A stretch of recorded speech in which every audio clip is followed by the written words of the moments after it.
Okay, நேரடியா விஷயத்துக்கு வருவோம். 2024 இலங்கை தேர்தல் முடிவுகள் உலகத்தையே ஒரு நிமிஷம் திரும்பி பார்க்க வச்சிருக்கு. தேவையில்லாத முன்னுரையெல்லாம் வேண்டாம், நேரடியா இந்த வரலாற்று சம்பவத்துக்குள்ள நாம போயிடலாம். பல வருஷங்களா அதிகாரத்துல இருந்த பெரிய பெரிய ஆட்கள் எல்லாம் ஓரம் கட்டிட்டு இலங்கையில ஒரு மிகப்பெரிய அரசியல் பூகம்பம் நடந்திருக்கு. அத பத்தி தான் இந்த அலசல்ல நம்ம ரொம்ப தெளிவா பார்க்க போறோம். இந்த வெற்றியோட பிரம்மாண்டம் என்னன்னு தெரியுமா? 225 இடங்கள் கொண்ட நாடாளுமன்றத்துல அனுரகுமார திசாநாயக்க தலைமையிலான என்பிபி கூட்டணி அசால்ட்டா 159 இடங்களை ஜெயிச்சிருக்காங்க. அதாவது 3/2 பங்கு பெரும்பான்மை. 1977க்கு அப்புறம் தனித்த ஒரு கட்சி இலங்கையில இவ்ளோ பெரிய வெற்றியை பதிவு செஞ்சதே இல்ல. எதிர்கட்சிகள் மொத்தமாவே வெறும் 66 இடங்களுக்குள்ள சுருங்கிட்டாங்கன்னா பாத்துக்கோங்களேன். இந்த இமாலய வெற்றிக்கு அடித்தளம் என்ன? இந்த நம்பரை கொஞ்சம் கவனிங்க. 68,63,000க்கும் மேலான வாக்குகள். அதாவது பதிவான மொத்த வாக்குகள்ல கிட்டத்தட்ட 61.5%. தேசிய அளவுல இது ஒரு மிகப்பெரிய ரெக்கார்ட். ஒரு காலத்துல அரசியல் களத்துல ஓரங்கட்டப்பட்ட ஒரு கட்சி இன்னைக்கு இலங்கையோட அசைக்க முடியாத ஒரு ஜனநாயக சக்தியா விஸ்வரூபம் எடுத்திருக்குங்கிறத இந்த ஒற்றை நம்பர் ஆணித்தரமா சொல்லுது. ஆனா இங்கதான் கதையில ஒரு மிகப்பெரிய ட்விஸ்ட் இருக்கு. இன்னைக்கு ரொம்ப அமைதியான முறையில மக்கள் வாழ்க்கழித்து நாட்டை ஆளும் இதே கட்சி ஒரு காலத்துல அரசால் தடை செய்யப்பட்ட ஒரு தீவிர மார்க்சிய ஆயுத குழுவா இருந்தாங்கன்னு சொன்னா உங்களால நம்ப முடியுதா? நிஜம்தாங்க. அரசாங்கத்தை வன்முறை மூலமா கவிழ்க்க 2 முறை இவங்க ஆயுதமேந்தி போராடினாங்க. இந்த முரண்பாடுதான் இவங்களோட வெற்றியை இன்னும் சுவாரஸ்யமாக்குது. இத புரிஞ்சுக்க நாம கொஞ்சம் வரலாற்று பின்னோக்கி பார்க்கணும். ஒரு நடுநிலையான பார்வையில ஜேவிபி, அதாவது மக்கள் விடுதலை முன்னணியோட வரலாற்றை பார்த்தோம்னா அது ரொம்பவே குழப்பங்கள் நிறைந்தது. 1965ல ஒரு சின்ன மார்க்சிய குழுவா ஆரம்பிக்கப்பட்டு அப்புறம் 1971 அப்புறம் 1987ன்னு 2 முறை அரசுக்கு எதிராக மிகப்பெரிய கிளர்ச்சிகள்ல ஈடுபட்டாங்க. தலைமறைவா இருந்த ஒரு சின்ன குழு எப்படி ஒரு பெரும் ஆயுதப்படையா மாறுச்சுன்னு இந்த காலகட்டங்கள் நமக்கு தெளிவா காட்டுது. இந்த ஆயுத போராட்டங்களோட விளைவு உண்மையிலே ரொம்ப கொடூரமானது. 1980களோட கடைசியில நடந்த 2வது கிளர்ச்சியில மட்டும் கிட்டத்தட்ட 60,000 பேருக்கு மேல உயிர் இழந்திருக்கலாம்னு கணக்கிடப்படுது. இதுல கிளர்ச்சியாளர்கள் அரச படைகள்னு 2 தரப்புமே ரொம்பவே ஈவிரக்கமற்ற தந்திரங்களை கையாண்டாங்க. இலங்கை வரலாற்றோட மிக இருண்ட அத்தியாயங்கள்ல இதுவும் ஒண்ணு. 1990கள்ல அரச படைகளால ஜேவிபி மொத்தமா அழிக்கப்பட்டுடுச்சுன்னு தான் பலரும் நினைச்சாங்க. அவங்களோட பல முக்கிய தலைவர்கள் கொல்லப்பட்டாங்க.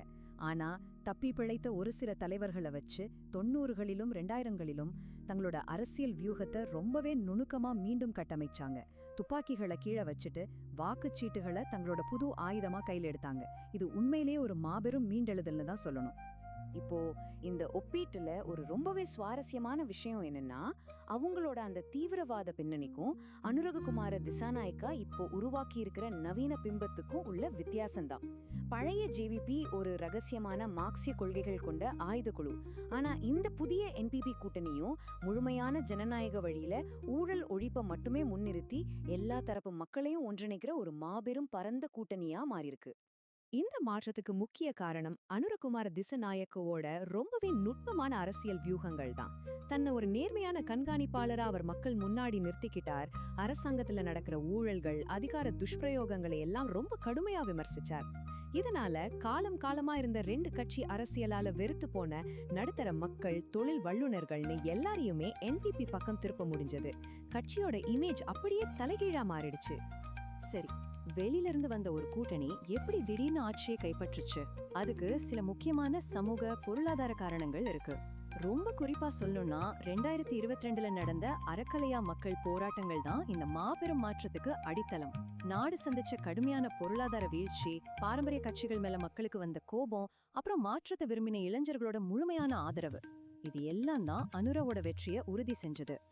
இங்கேதான் ஒரு ஆச்சரியமான தகவல் இருக்கு. என்பிபி செஞ்ச மிகப்பெரிய வரலாற்று சாதனை என்னன்னா, அவங்க யாழ்ப்பாண மாவட்டத்திலயும் அதிக இடங்களை ஜெயிச்சிருக்காங்க.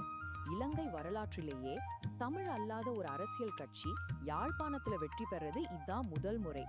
அவங்களோட அந்த ஊழல் ஒழிப்பு கோஷமும் சிஸ்டத்துக்கு எதிரான நிலைப்பாடும் இனம், மொழி, கலாச்சாரம்னு எல்லா எல்லைகளையும் தாண்டி மக்களை சென்றடைஞ்சிருக்குங்கிறத இது ரொம்ப தெளிவா காட்டுது. ஓகே, இப்போ நீங்க யோசிக்கலாம், இலங்கையில நடக்கிற இந்த மாற்றம் வெறும் அவங்க உள்நாட்டு பிரச்சனை தானே அப்படின்னு. ஆனா கிடையாது. அண்டை நாடான இந்தியாவில, குறிப்பா தமிழ்நாட்டுல இது எப்பேற்பட்ட அதிர்வலைகளை உருவாக்குதுன்னு நம்ம கவனிக்கணும். இலங்கையோட தேர்தல் முடிவுகள் ஏன் தமிழ்நாட்டு அரசியல இவ்வளவு முக்கியத்துவம் பெறுதுன்னு கொஞ்சம் ஆழமா யோசிச்சு பார்த்தோம்னா அங்க ஒரு புது அரசியல் ஒப்பீடு உருவாகிறத நம்ம பார்க்க முடியும். பல தசாப்தங்களா இலங்கையை ஆட்சி செஞ்ச யுஎன்பி, எஸ்எல்எஃப்பி மாதிரியான பாரம்பரிய கட்சிகளோட ஆதிக்கத்தை ஜேவிபி மற்றும் என்பிபி கூட்டணி எப்படி உடைச்சதோ அதே மாதிரி ஒரு எதிர்பார்ப்பு இப்ப தமிழ்நாட்டுல எழுந்திருக்கு. அங்க நடிகர் விஜய் தொடங்கியிருக்க தமிழக வெற்றி கழகம், அதாவது டிவிகே, காலங்காலமா பலம் பொருந்திருக்கிற திமுக, அதிமுக கட்சிகளுக்கு ஒரு மாபெரும் மாற்று சக்தியா உருவெடுக்கும்னு சர்வதேச அரசியல் பார்வையாளர்கள் கணிக்கிறாங்க. இந்த ரெண்டு கட்சிகளுக்கும் இடையில இருக்கிற வியூக ஒற்றுமைகளை கவனிச்சீங்கன்னா நிஜமாவே ஆச்சரியமா இருக்கும். அனுரகுமார திசாநாயக்க எப்படி இளைஞர்களையும் முதல் முறை வாக்காளர்களையும் நம்பி ஊழலற்ற நேர்மையான நிர்வாகம் அப்படிங்கிற ஒற்றை முழக்கத்தை தன் வெற்றியின் அஸ்திவாரமா மாத்தினாரோ அதே பாதையத்தான் இப்போ விஜயின் டிவிகே கட்சியும் கையில் எடுத்திருக்கு. அடிப்படை மாற்றத்தை விரும்புற மக்களோட நாடி துடிப்ப இவங்க ரெண்டு பேருமே ரொம்ப சரியா கணிச்சிருக்காங்க. இறுதியா ஒரு முக்கியமான கேள்வியோட இந்த அலசலை நம்ம நிறைவு செய்வோம். ஆழமா வேரூன்றி இருக்கிற பழைய அரசியல் சிஸ்டத்துக்கு எதிரா சாதாரண மக்களால் முன்னெடுக்கப்படுற இந்த எழுச்சி வெறும் இலங்கை மற்றும் தமிழ்நாடோட நின்னுடுமா, இல்ல ஒட்டுமொத்த தெற்காசிய அரசியல் களத்தையும் மாற்றி எழுதுமா? இந்த கேள்விக்கான பதில நம்ம பொறுத்திருந்துதான் பார்க்கணும். ஆனா ஒண்ணு மட்டும் நிச்சயம், இந்த நிகழ்வுகள் கண்டிப்பா உங்க சிந்தனையை தோண்டிருக்கும்னு நம்புறேன். மீண்டும் ஒரு சுவாரஸ்யமான பதிவுல சந்திக்கிறேன். செய்திகளை உடனுக்குடன் தெரிந்து கொள்ள உடனே சப்ஸ்கிரைப் செய்து பெல் பட்டனை கிளிக் பண்ணவும்.